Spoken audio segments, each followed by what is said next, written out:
Welcome back to another Pen Talk. Thanks for tuning in. Thanks for following me on my journey. Today we're going to be back on a familiar road, one that we've been down many times.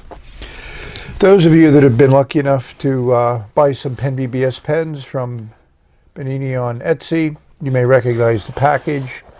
And it got a little bit beat up on the transit over here, but let's open it up and see what I got. So I actually know what's inside because I know the order, and they give you great tracking on Etsy. And I got an email saying, oh, by the way, your PenBBS order was delivered about a half an hour after it arrived in the mailbox. This is the classic using popcorn.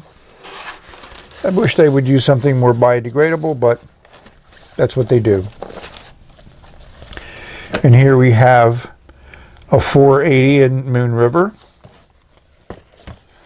Here we have a cat sticker. And then we should have one more pen. And gee whiz, it's another 480, but this is Hidden Path.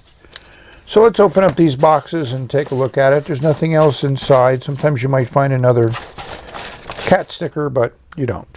One of these 480s, and it seems like the 480 is the most manufactured model right now from PenBBS, and they are also putting in some nice acrylics. And for those of you that know Hidden Path, you'll know why I'm excited to get it. Well, as you can see, Moon River looks really nice. And Hidden Path came in a nice little pen sleeve, one I haven't seen before. The pens are always in a nice little plastic sleeve, and they fit very well. And if we look on the inside here, we should be able to see PenBBS. In there, it's a nice little label. So I'm impressed. But let's look at Hidden Path. Wow. So hopefully you can appreciate why I decided on these two pens and why I decided to part with some of my money to acquire them. I'm going to make a promise now. Well, hopefully. I'm going to make November a no pens month. I have a number of pens still on order. I have a few that I've received recently that I need to do reviews on because I think they would be interesting. So let's delve in a little bit closer to these two pens. So Moon River is that cracked ice. You know, this has like kind of like an ivory, no, not really ivory, kind of like a white chunks with some darker blues. Different colors of blues in there. This is just a nice resin. We'll bring in some extra lights. I'm impressed. I'm going to compare it to by 469, but I don't think this is the same resin. At least it doesn't appear to be the same. And it's nice where you get little chunks of different colors. There's a blue chunk in there. There's one that will look a little bit of, could be red, like opalescence almost. So again, I'm very impressed. But this is even more impressive. It's a checkerboard design. I have a theory about this resin. So we're going to compare it to the M600 that I have and see if I can validate my theory. And the other thing that's very impressive about PenBBS is the section is the same material as the pen. I'm just very happy and very impressed that they did that. And we see something else that attracted me. It's the rounded medium nib.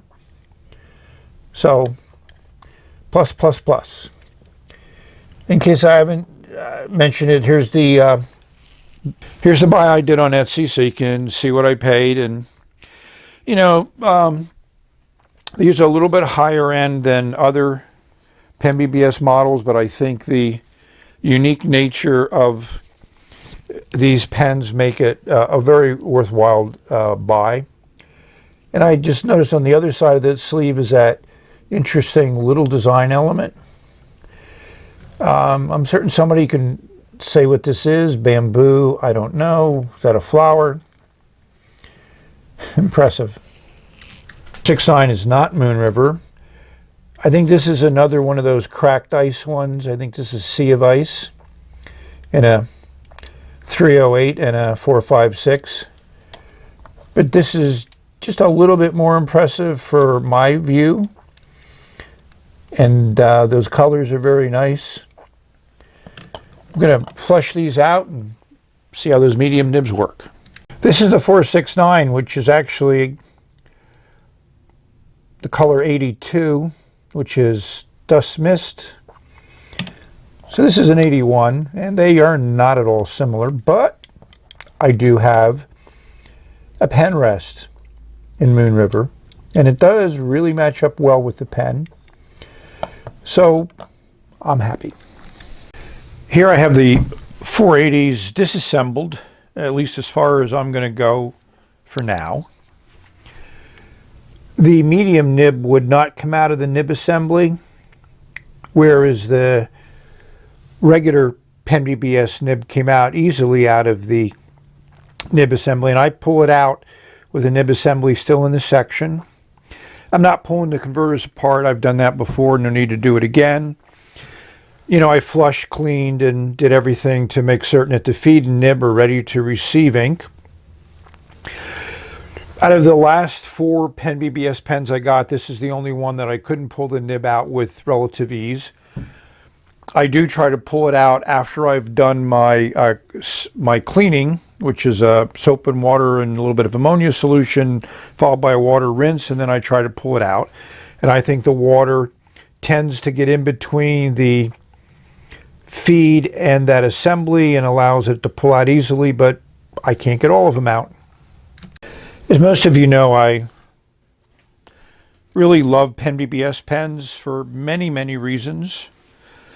And I think primarily is the amount of variety that they have in their line.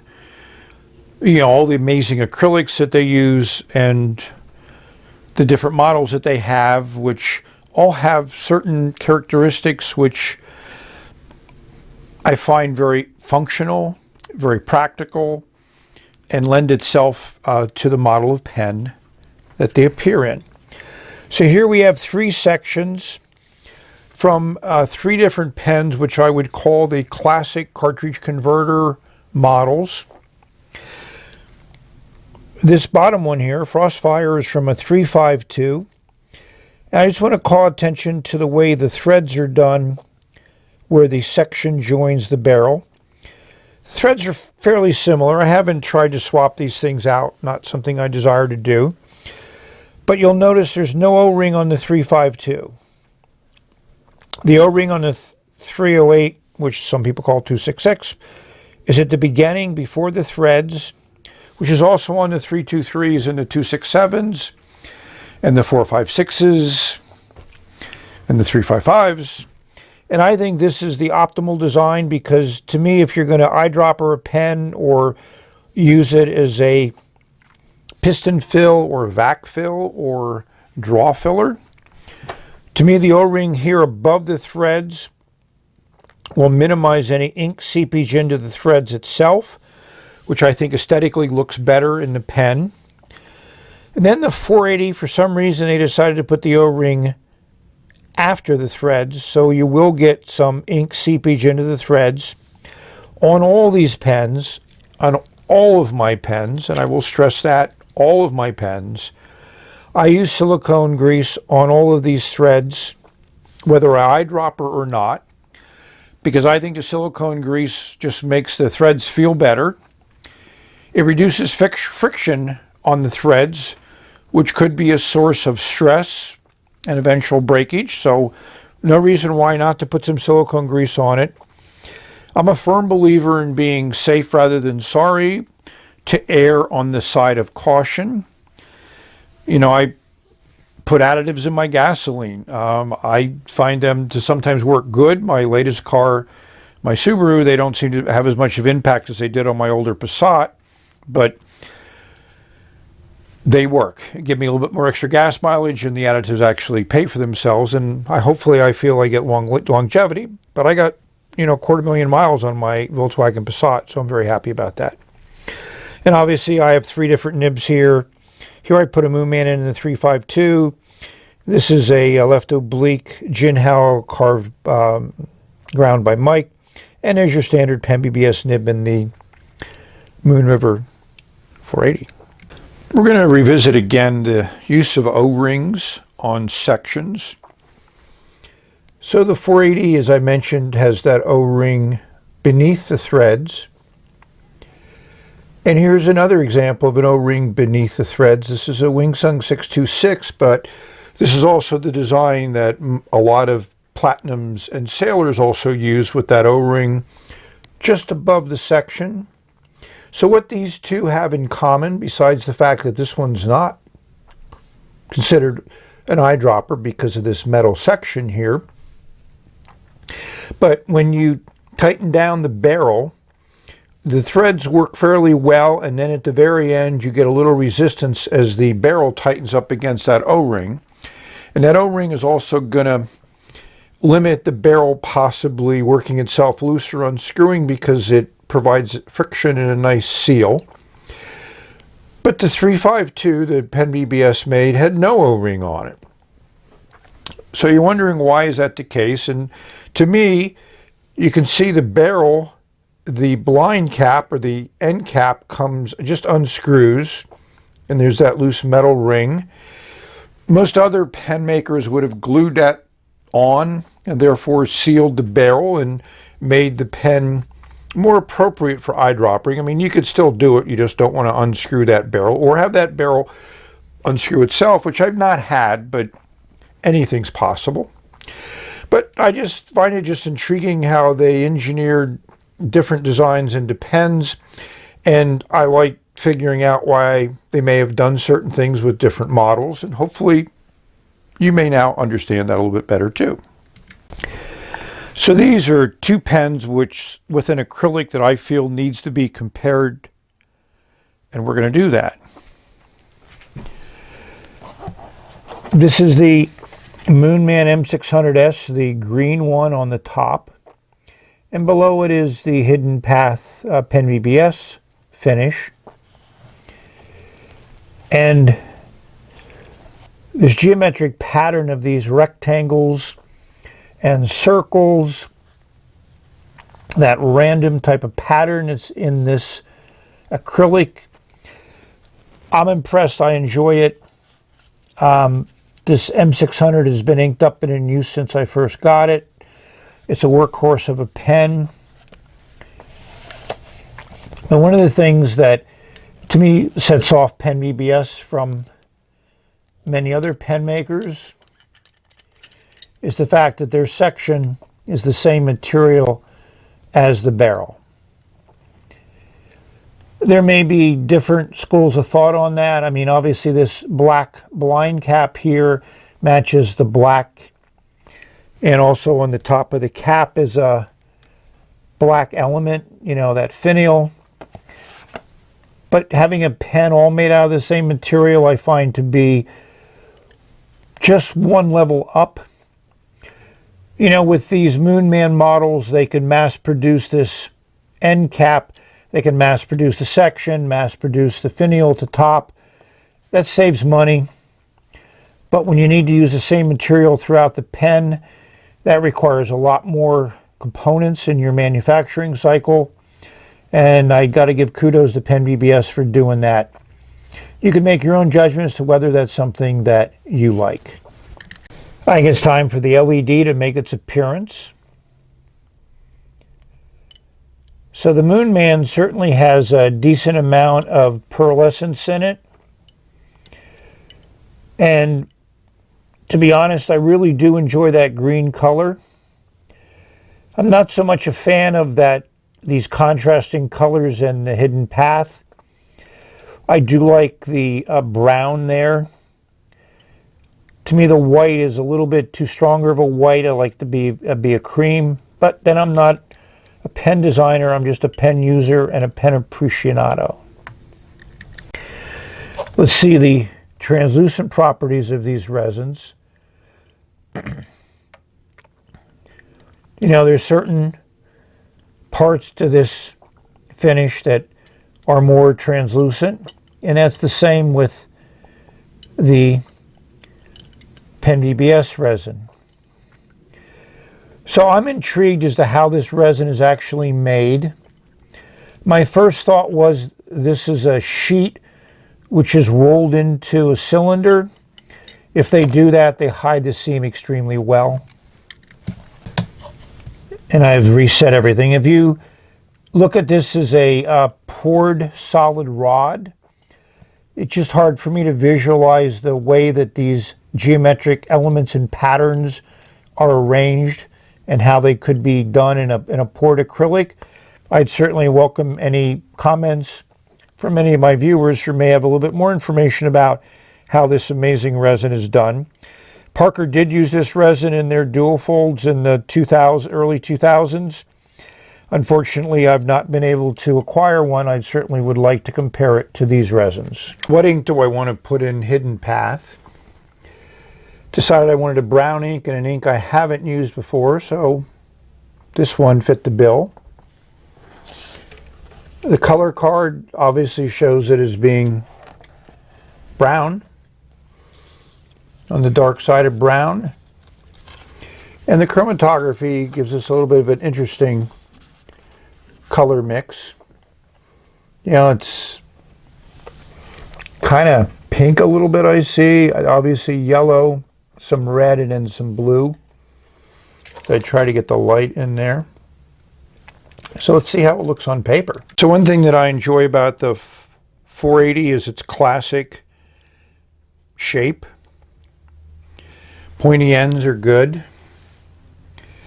It unscrews with less than 1.5 turns. I think it would fit fine in anybody's hand unposted. It's relatively light, will give you those weights. It does post fairly well. Not deeply, but then none of the PenBBS pens really post deeply. It's fairly secure. As you can see, it's not totally secure. So it'll survive a little bit of movement, but it will come loose. And it's easy to unpost. So, and that section is a nice size. It's about as small as I like. And it has a big flare out at the end, so you really know when you're getting near the nib. Number 6 nib gives you some distance from the paper. And if those people like to hold down by the nib like here, you're probably not going to be comfortable with this section because that ridge, I feel that ridge and it's not comfortable for me. But I hold it pretty much in the middle towards the upper end of that section, and it feels fine.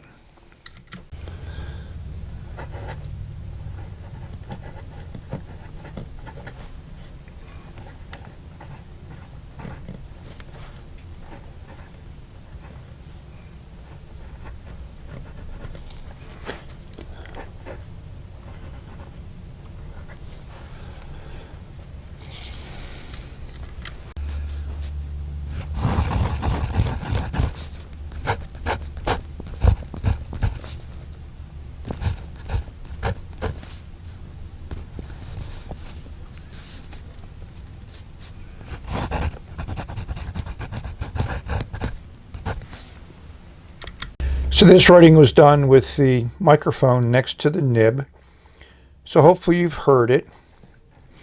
So I particularly like this nib, but it does have some quirks. So as you see here, well, that wasn't really a hard start. I just didn't have the nib on the paper correctly. And this needs some pressure to write.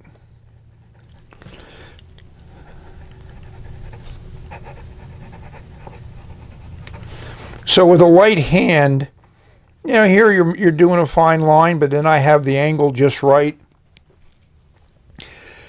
And the nib has a little bit of bounce to it, not a lot, but it's not a nail. And I enjoy a little bit of bounce and a little softness to my nib. And there is a little bit more ink flow when you put a little bit of pressure on it with my heavy hand. So I don't know whether I've actually rated the 480. So let's rate this one. I'm going to give it a 9.4.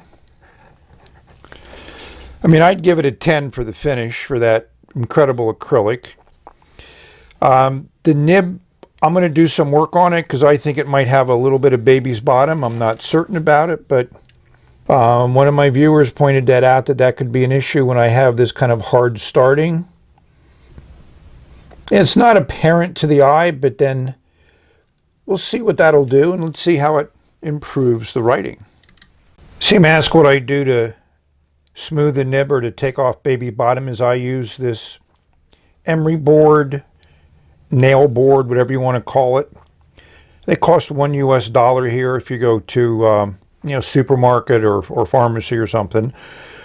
So on the coarsest side, I do figure eights and circles and things of that nature, and on the medium side I do the same type of motion. Then you flip it over to the polishing side, and here I'll put a little bit more pressure on it, open up the tines a little bit, and I find that to make almost any nib I've ever worked on smoother. So for those people that really like a smooth nib, I strongly recommend that you spend $1, get a board like this, and experiment. Obviously start with a lower end nib before you start working your way up, but just use a light hand, and in between using the board, test out the nib and see if it's getting close to what you like.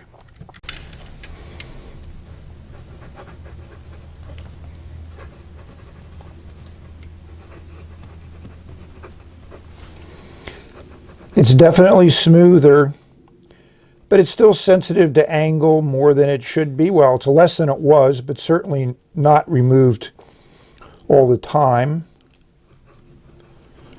If I keep the pen on the paper in the right order, here's some writing from my previous review, it works out okay. So just remember, when you get this nib, it's going to be nice. I like it. It's wet. Flow is excellent. It feels good on the paper, but it is going to be sensitive to pressure and angle. So you need to accommodate that. And obviously, I think more smoothing, maybe a little grinding, which I'm going to hopefully get into soon when I get my little grinding wheel or a grinding machine. And we'll show you that if it ever does arrive. You may ask, Chris, are you being too hard on the PenBBS medium nib? Well, I'll say I have a frame of reference. Here's a 308 in gloom, the transparent brown. And not a finish that I'm going to get again, but I do like having one of them. And this also has a medium nib, and it's a full-on medium. And it is gold tone, doesn't go with the silver trim, but not something that bothers me.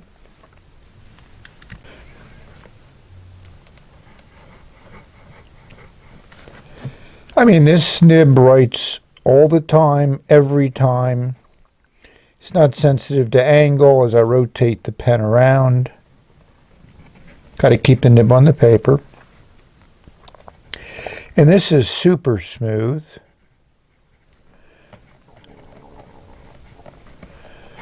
So that's my frame of reference. And I also have a medium full of win in my 017, which I also find to be very good. And to put it in perspective, this is also a pretty wet nib. And it has Pelikan Edelstein Smoky Quartz in it. And just to keep the comparisons going, this is a great 471 PenBBS pen that I have. And this is one of the first ones I got with that round medium nib on it. And I also enjoy this one quite a bit.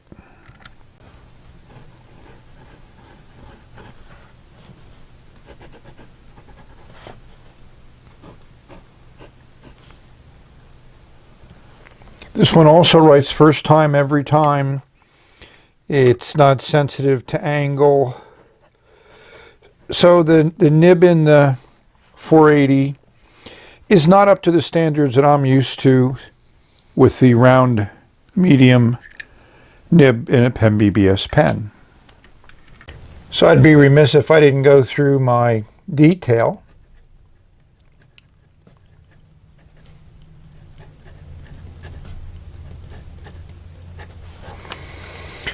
So design, it gets 3 checks.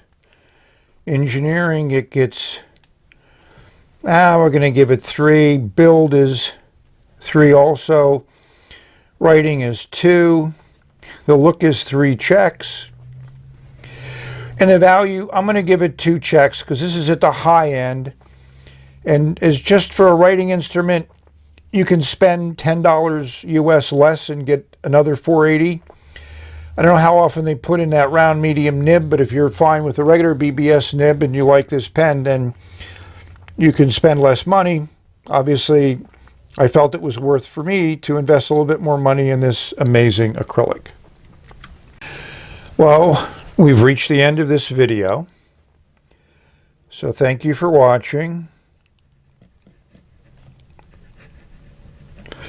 May you have many great writing experiences and find a pen and nib and ink and paper and everything else that just encourages you to make some marks on the paper for whatever purpose and enjoy them. So it's the end of this video. Until the next one, have a great day. Enjoy every minute. Bye. I do like this color.